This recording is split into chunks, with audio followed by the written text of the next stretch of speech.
बिस्मिल्लाहिर्रहमानिर्रहीम। अस्सलाम वालेकुम। कैसे हैं आप सब लोग? उम्मीद है सब खैरियत से होंगे। अल्लाह का शुक्र है मैं भी बिल्कुल ठीक हूँ। प्यारे व्यूवर्स, आज माशाल्लाह 27वां रोज़ा था जो कि इख्तिताम पजीर हुआ और कल 28वां रोज़ा होगा। उम्मीद तो है कि शायद 29 रोज़े होंगे क्योंकि 2 दफ़ा से 30 का चांद हो रहा है, रजब और शाबान का। देखें क्या होता है। आज मैं मार्केट गई थी, इस वजह से आज खाना बिल्कुल मैंने बहुत थक गई थी वहाँ जाकर। रोज़े में मार्केट में घूमना भी आसान नहीं है। हालांकि जल्दी ख़रीदारी कर ली थी मैंने, बहुत देर नहीं लगाई थी, लेकिन इसके बावजूद बहुत थकान हो जाती है। रोज़े में बिल्कुल जाया नहीं जाता। लेकिन आजकल लॉकडाउन की वजह से मार्केट 5 बजे तक बंद हो जाती हैं, तो इस वजह से मजबूरी में जाना भी दिन में ही पड़ा रोज़े में। तो आज मैंने बस दाल चावल सिंपल से बनाए थे और अफ्तारी में भी कुछ एहतमाम नहीं किया, बस फ्रूट काट लिया था। और वो दाल मैंने चढ़ा दी थी मूंग मसूर की दाल में, वही कुटी हुई मिर्चें, नमक, लहसुन काट कर डाल दिया था और हल्दी, ये चीज़ें डालकर मैंने दाल मूंग मसूर की चढ़ा दी थी। जब ये अच्छी तरह गल जाए तो इसको अच्छी तरह घोट लें, दाल को चम्मच से ही सही से वो कर लें। और उसके बाद अक्सर लोग लहसुन का भगार लगाते हैं, खैर मैं प्याज का भगार लगाती हूँ ऊपर, यानी कड़ी पत्ता और ज़ीरा डालकर उसका भगार। आज ये मैं एक नया शरबत भी लेके आई हूँ। मैंने सोचा आज इसको ट्राई करूँगी और फिर आपको बताऊँगी कि कैसा था। ये ब्लूबेरी उस फ्लेवर में है ये, और बेहद अच्छा था। मैं ये कहूँगी कि बेहद अच्छा था ये शरबत, बहुत मज़ेदार, बहुत अच्छा शरबत था ये। और बहुत महंगा भी नहीं था, सस्ता ही था ये। लेकिन इसमें और भी फ्लेवर थे, मैंगो था, एप्पल था और लीची, काफ़ी फ्लेवर थे इसमें। मैं ये ले आई थी ब्लूबेरी, लेकिन बहुत अच्छा बना था। इसमें आप तो पालंगा भी डालें भिगो कर, वो तो मैं हर शरबत में डालती हूँ गर्मी में क्योंकि बहुत फ़ायदेमंद है। तो पालंगा इसको लाजमी आप हर शरबत में डालें। बस मैंने ये दही बूंदी बना ली थी थोड़ी सी, और खरबूजा और तरबूज, सरदा और तरबूज क्या कहते हैं इसको, सरदा ही शायद कहते होंगे, और ये तरबूज ये काट लिया था। बस अफ्तारी के बाद नमाज वगैरह पढ़कर फिर ये मैंने दाल में भगार लगा रही हूँ। थकन हो जाती है आखिरी रोज़ों में, तो बहुत ज़्यादा थकन हो जाती है। पूरे महीने की थकन ये आखिर के 3-4 दिन में ज़्यादा फील होती है।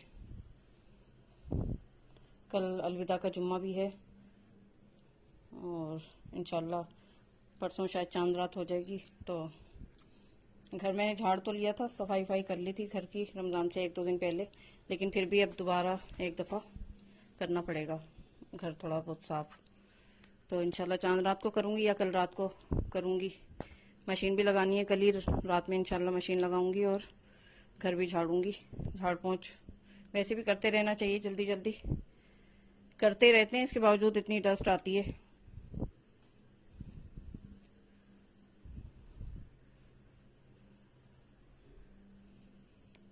ये दाल में मैंने भगार डाल दिए। इत्तेफाक से हरा धनिया नहीं था आज, तो दाल में हरा धनिया तो बहुत लाजमी चीज़ है हरे धनिया की, लेकिन वो शॉप्स वगैरह भी सब बंद हो गई थी तो डाला नहीं, बस जैसे तैसे काम चला लिया। आज चावल बॉयल कर लिए। चावल हमेशा मैं बॉयल करके ही हम लोग दाल चावल के साथ यूज़ करते हैं, क्योंकि वो इससे इसका सारा वो निकल जाता है बादी, और ये नुकसान नहीं देते। दाल के साथ लौंजी थी, ऊपर से पिसा हुआ गरम मसाला ज़रूर डालें दाल में आप, और भरी हुई मिर्चें थी। तो ये सिंपल सा खाना भी बड़ा अच्छा लग रहा था। मिठाई थी ये और फ्रूट भी था, मैंने रख दिया बस।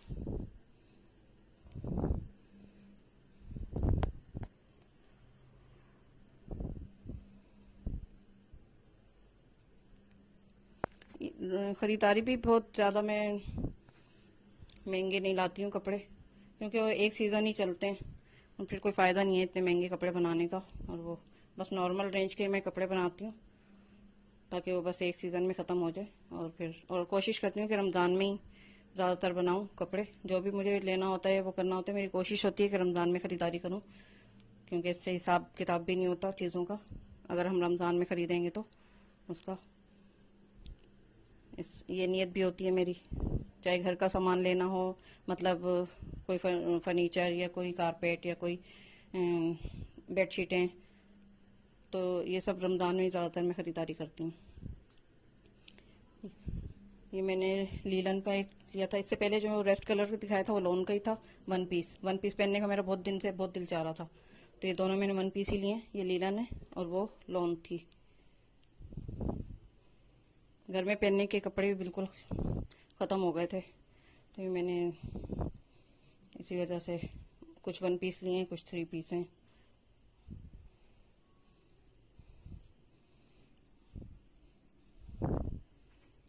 और ये भी लाइट सा कलर है, अच्छा लग रहा था। गर्मियों में लाइट कलर अच्छे लगते हैं, डार्क कलर से और गर्मी लगती है, इस वजह से लाइट कलर ही मैंने ज़्यादातर लिए हैं। छोटी छोटी बूटियाँ बनी हुई हैं इसके शर्ट के ऊपर, और दुपट्टे पे ये बॉर्डर वाला दुपट्टा है, अच्छा लग रहा था।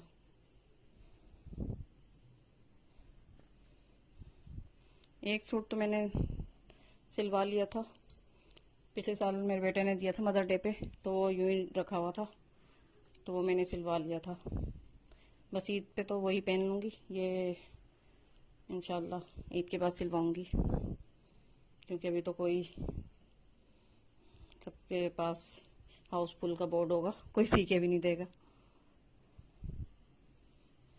सिलाई मुझे आती है थोड़ी बहुत, लेकिन कटिंग नहीं आती, इस वजह से ज़रा परेशानी होती है।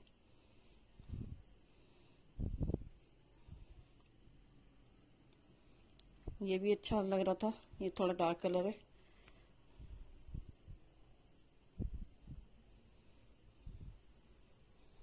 वो बस एक जैसे कपड़ों से भी वो हो जाते हैं, गले बने हुए वो, और ये इस तरह के कपड़े ज़्यादातर होते हैं, तो मैंने वो नहीं लिए। कोशिश की थी कि अलग तरह के ही थोड़े से वो लूँ। इसका भी बॉर्डर बना हुआ है, और ये बोतल ग्रीन कलर है, उस पर ऑरेंज और वो जैसे फूल बने हुए, अच्छा लग रहा था। ये भी सिल के बहुत प्यारा लगेगा इंशाल्लाह।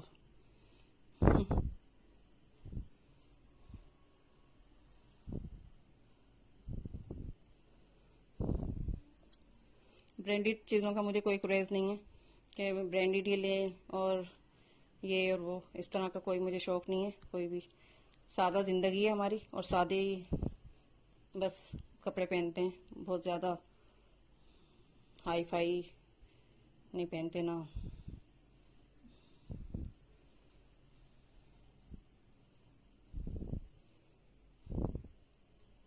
एक ये सूट था, ये मैंने शिलिंग करके डाला हुआ था, गीला था ये, इसका खाली ये दुपट्टा है।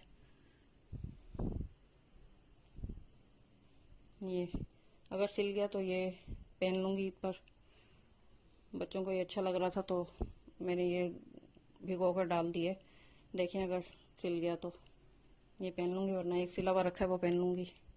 और वैसे भी हमें हमारी क्या ईद, बड़े बूढ़ों की क्या ईद होती है बड़े बूढ़े मतलब बच्चों की ईद होती है। अब तो बच्चे बस ईद मनाते हैं।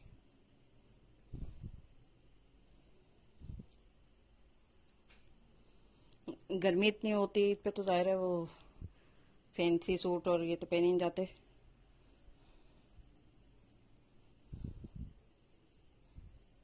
ये चप्पल लिए मैंने A1 से, A1 पे भी सेल लगी हुई थी, ये मैं सेल में से ही लाई हूँ चप्पल। और इनकी चप्पलें मैं यूज़ करती हूँ हमेशा, सावा की और इनकी।